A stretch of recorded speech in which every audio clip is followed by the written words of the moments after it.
The head coach of the Atlanta Falcons, Dan Quinn, here on Mark and Randy. And as we get ready for day one in training camp, Coach, you've waited for this your whole life, and here we are, day one of training camp. How does it feel? It's awesome. And, that feeling where you're prepared, ready, and it's time to go let it rip, that's kind of the mindset that I'm at. But absolute blast. The guys have had a terrific offseason. The work coming in shape.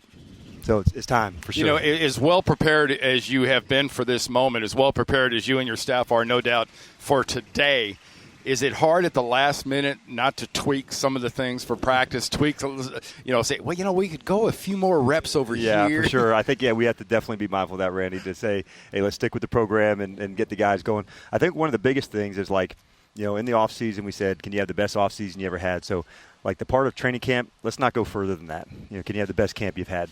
Let's not worry about the regular season. Let's not worry about the situations, the mindset, how hard we can go against one another. Let's make it tough, competitive, hard camp, and then we'll go past that. That's a real process to go through to say, I'm going to be in it right now just for today. What's the biggest difference for you personally going from a D coordinator to now being the head man in charge? I'd say probably just getting the messaging through from the entire staff, from me, whether it's a team meeting, then it goes into the coordinators and into the position meeting. So that would probably be, the number one. I can't wait to get started with this group.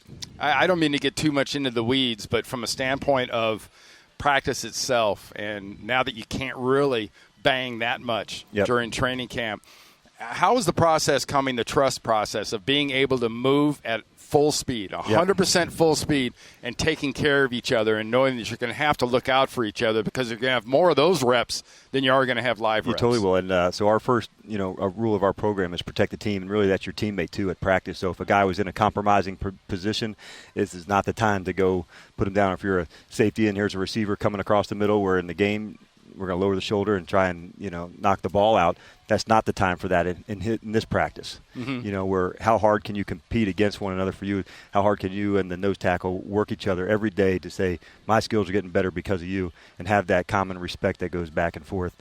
So that's really what it is, that respect that goes back and forth. Can we work as hard as we can and then still do it within the guidelines that we're both getting ourselves ready to play? We're joined by the head coach of the Atlanta Falcons, Dan Quinn, here live from Flowery Branch, day one of training camp on Mark and Randy. Coach, last year, the one four-letter word that was synonymous going into the season was what no pro athlete wants to be called, was soft. Ultimately, statistically, was the worst defense in the NFL, but here you come. You obviously were one of the best defensive guys in the league, Richard Smith. How is this Falcons defense going to be different than the ones in the past? I think really, when you watch us play, I think the first thing that hope comes out of your mouth is, man, these guys play hard. And I hope when you come and watch practice today, these guys are tough, in terms of the way, and we won't see it today, but when we have the contact, these guys are trying to out-hit people.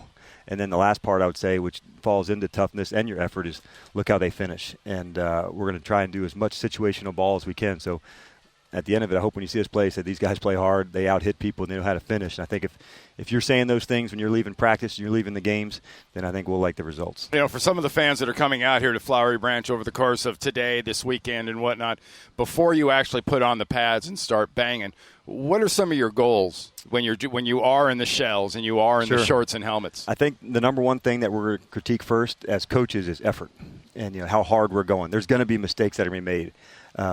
And then past that, how well are we executing? And it's really the communication. That's what I want to see first, Randy. Think about for the offensive line, the calls that have to be made at the line of scrimmage.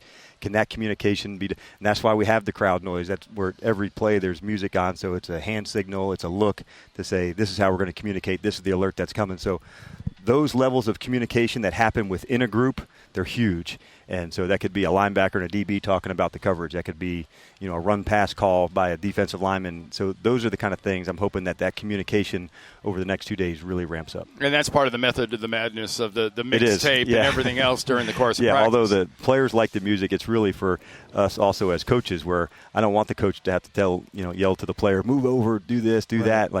This is a great way for us to also evaluate and assess what a player does know. So we're trying like crazy to get to know the guys as well as we can so we can feature them to do their best stuff. So can he be a short yardage fullback? Can he be a pass rusher? There's some parts that specialists are okay to say, can he do a certain thing better than anybody?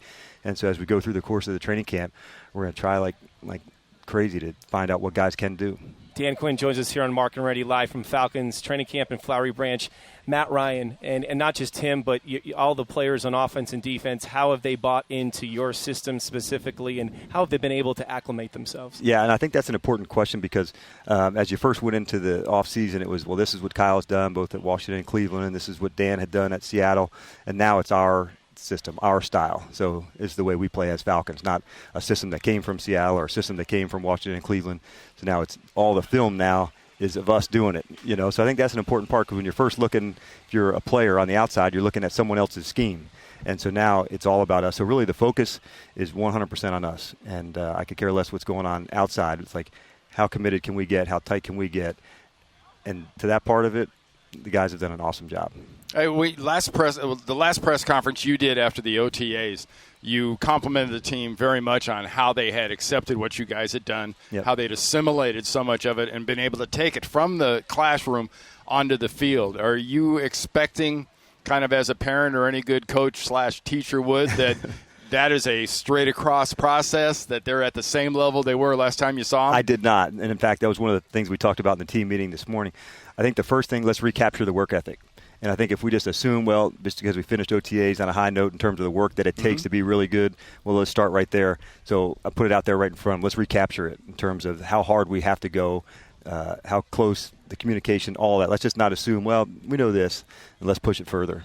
Dan Quinn here on Mark and Randy. You look at the draft class that you had, Jalen Collins, obviously Vic Beasley, Grady Jarrett, Justin Hardy, and Tevin Coleman. And it was ranked by most people the best draft class in the NFL. What have you learned from these rookies so far?